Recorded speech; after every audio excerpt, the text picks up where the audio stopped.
Chaque homme a besoin de son atelier de jardin. Voici la devise de Men's Sheds, une association qui propose aux hommes de se rassembler pour bricoler. Plus de 600 abris comme celui-ci ont été ouverts en Australie. Les hommes retraités pour la plupart peuvent y manier le marteau ou simplement bavarder en buvant du thé. C'est juste pour nous faire sortir de chez nous, sinon je resterai assis chez moi. Ma femme travaille, elle, et moi je serai juste assis chez moi à regarder les murs. On s'ennuie au bout d'un moment. Ça aide à rencontrer de nouveaux amis et à être sympathique et sociable. En Australie, un homme sur 6 souffre de dépression à un moment ou à un autre de sa vie. Les hommes retraités, souvent isolés, sont particulièrement touchés. Ces ateliers offrent donc un soutien pour ces hommes seuls, une aide adaptée à la façon dont les hommes communiquent et se comportent entre eux.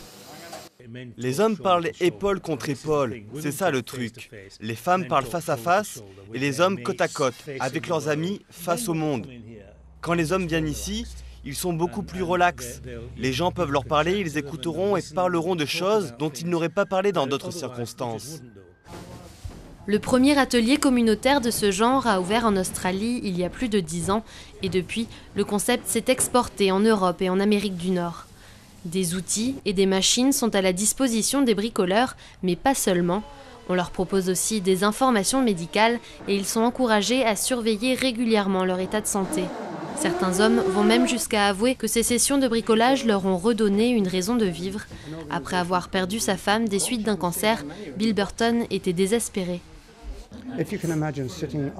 Vous vous imaginez rester assis dans votre maison après avoir été marié pendant 50 ans et d'un coup, vous vous retrouvez tout seul?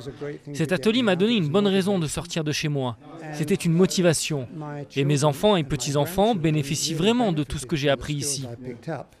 Dans cet univers très masculin, les femmes sont a priori les bienvenues, mais la plupart d'entre elles préfèrent laisser les hommes entre eux dans ces refuges qui deviennent souvent comme leur deuxième famille.